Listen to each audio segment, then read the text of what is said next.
কামিজ কাটার কাপড়টা কিভাবে আমরা নিব, কিভাবে সেটা করব, এটি মূল বিষয়, যাতে আপনারা বুঝতে পারেন, বুঝতে সুবিধা হয়।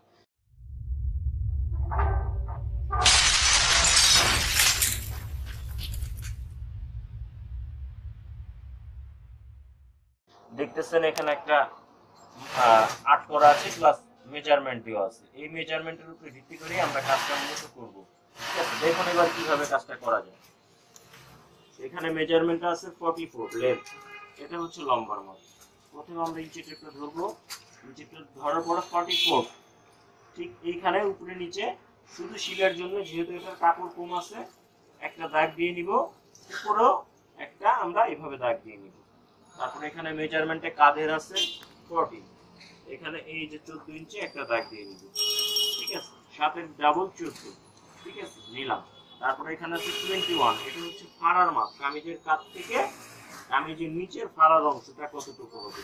এটা যে 21 বা 21 হাফ হবে তাই নয়, এটা 20 হবে, 14 হবে বা 17 হবে, যেটাই হোক হবে, বাস আমরা সেখানে একটা দাগ দিয়ে নেব।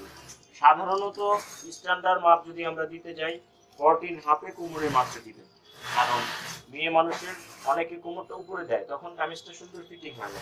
এই জন্য আমরা 14 হাফে একটা দাগ দিয়ে নেব। ঠিক আছে, 47 হচ্ছে আমার বডি, সেই ক্ষেত্রে বডির বিবরণ আপনাদেরকে পরে আমি বুঝিয়ে দেব। এখানে আমি 7 একটা দাগ দিয়ে নেব। এবার আমরা বাকি কাজগুলো শুরু করব। আমরা এভাবে সোজাসুজি দাগ দিয়ে নিব। দাগ দিয়ে নেওয়ার পর যেহেতু এটা বেশি বডি, সেহেতু স্কেলটা সোজা না ধরে একটু অ্যাঙ্গেল করে ধরবো, অ্যাঙ্গেল করে ধরে একটা দাগ দিয়ে নিব।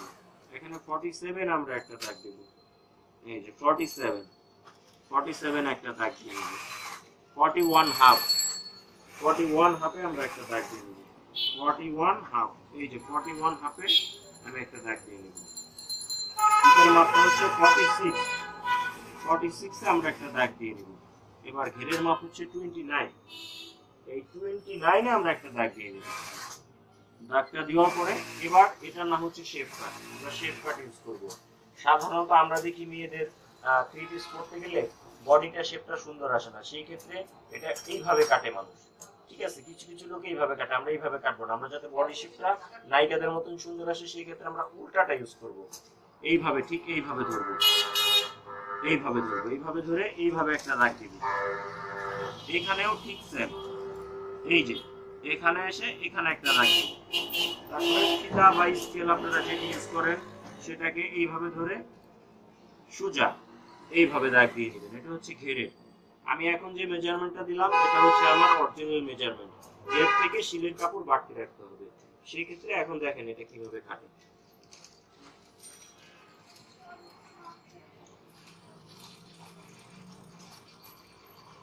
দেখেন এই জিনিসটা আমি কাটবো, এটা হচ্ছে শিলার মেজারমেন্ট, এই যে এতটুকু আমি বাড়তি রেখে এটাকে কাটবো। এটা রাউন্ডটা আমি আমার মতন করে দিলাম, আপনারা আপনার মতন করে দিবেন। এই যে এতটুকু কাপড় বাড়তি রাখবেন দাগের মেজারমেন্টের পর থেকে, বাস।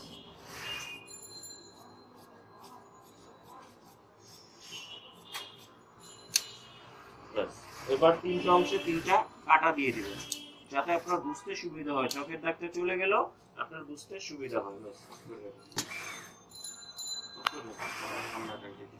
এতক্ষণ আমরা যেটা দেখছি সেটা হলো ব্যাক পার্ট, এখন আমরা সামনা পার্ট দেখব। ব্যাক পার্টটা আগে কাটার পরে সামনা পার্টটা কিভাবে কাটে, বাস। দেখছেন ব্যাক পার্টটা কমপ্লিট ক্লিয়ার কাটিং আছে আমার। এটাকে এখন আমরা সেম উপরের অংশে গলা, উপরের অংশে গলা করা আছে, ঠিক গলার উপরের অংশে আমি কাটটা ফেলে দেব।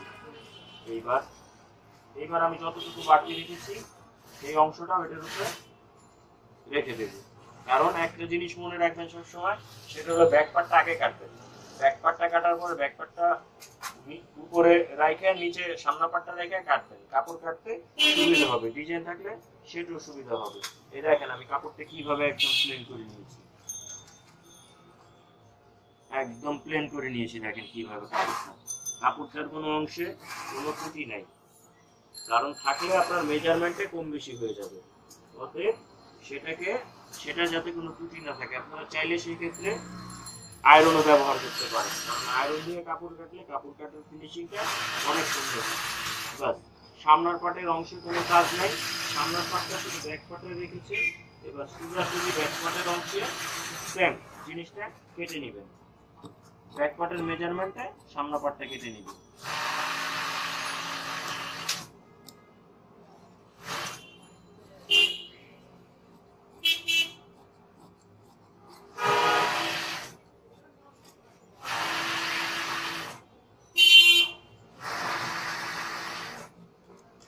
দেখেন একটা জিনিস লক্ষণের বিষয়, সেটা হচ্ছে যে এখানে সামনা পাটটা ছোট আছে, ব্যাক পাটটা বড় আছে। কেন?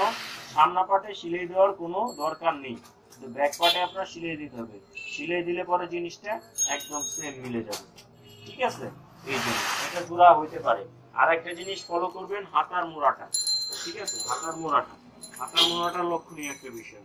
হাতার মোড়াটাকে একটু বেশি দেওয়া হবে, এইভাবে এইভাবে একটু বেশি দেওয়া হবে। বডি যত বেশি হবে হাতার মোড়াটা তত বেশি দেওয়া হবে। দেখেন এইভাবে, কারণ তাতে এই সামনার শেপটা অনেক ক্লিয়ার আসবে। অনেকের দেখবেন কাপড় এখানে গুছায় থাকে, এখানে গুছায় থাকে। এইটা একটু হারমোলটা সুন্দর করে কাটলে কাপড়টা গুছাবে না, খুব সুন্দর হবে আপনার ডিজাইনটা। গেল, এবার আমরা গলায় আসি। অনেকে আমরা গলাটাকে সর্বপ্রথম এভাবে 3 ইঞ্চি একটা দাগ দিয়ে নিব। তারপরে গলার ডিপটা আমরা একটা দাগ দিয়ে নিব 8.5। এটা গলার কোনো নির্দিষ্ট মেজারমেন্ট নাই, আপনাদের যতটুকু যার প্রয়োজন ততটুকু আপনারা দিতে পারেন। এটা 5ও দিতে পারেন, 6ও দিতে পারেন, 4ও দিতে পারেন। ঠিক আছে, বাস গেল। এইভাবে আমরা গলার আপনার নিজস্ব ডিজাইন, আপনার কাস্টমারের ডিজাইন অনুযায়ী এইভাবে আপনি কেটে নেবেন। এইভাবে আপনি গলাটাকে কেটে নেবেন। তবে গলার ডিজাইন হচ্ছে আপনার, সৌন্দর্য হচ্ছে আপনার কাছে। সেম ব্যাক পার্টের গলাটাও তাই।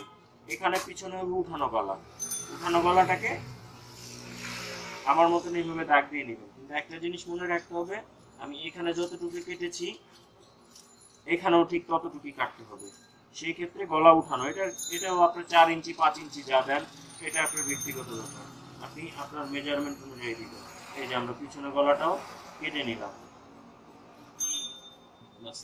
এখন আমরা হাতাটা কাটবো। এখানে হাতার মেজারমেন্ট আছে 21.5। এখানে আমরা দিব 10.5 ইঞ্চি। এটা আপনার যার যার মেজারমেন্টের যার মাপ অনুযায়ী। এখানে আমরা 7 ইঞ্চি ব্যবহার করছি। এখানে আমরা নিব 8 ইঞ্চি। এখানে রাখার পরে এইভাবে সোজা একটা দাগ দিয়ে দেব চক দিয়ে। বাস, সেই সুন্দর হয়েছে। আমি আগেই বলেছি যে মেজারমেন্টে আরেকটা সিস্টেম দেখাই দিতে পারি। মেজারমেন্টের এক অংশ হবে, মেজারমেন্টের অংশ থেকে বাদ রেখে কাপড় কাটতে হবে। কারণ আমরা যে চকের দাগটা দিব এটা হলো সেলাই মার্জিন, আমাদের অবশিষ্ট কাপড়টা এখানে থাকবে। বাস, আমরা কেটে নিলাম। এবার আপনার মোড়ার এখানে মিলানোর জন্য আমরা এখানে ছোট্ট একটা চাকান কেটে নিলাম। একটা জিনিস খেয়াল রাখতে হবে যে আমরা সামনের পাটে বডিতে যে হারমোলের মোড়াটা কেটেছি, এটার জন্য এটার সাথে যাতে লাগে, এর জন্য আমরা এখানে হাতার এটা তালপাট বলে, বাংলা ভাষায় বলে তালপাট। বাস, এই তালপাটটা আমরা কেটে নিব। বাস, এটা হচ্ছে আপনার সহজ উপায়, একটা কামিজ কাটার সহজ উপায়, সহজ নিয়ম। এটা হচ্ছে সহজ নিয়ম। আমাদের আপনার যদি আরো বুঝতে কোনো সমস্যা হয়, আপনি আমার এখানে এসে সরাসরি যোগাযোগ করতে পারেন। আমার অ্যাড্রেস হচ্ছে 10 নম্বর সেক্টর, 1 নম্বর ও 2 নম্বর হাউস। আমার দোকানের নাম হচ্ছে dream fashion tailors. Thank you.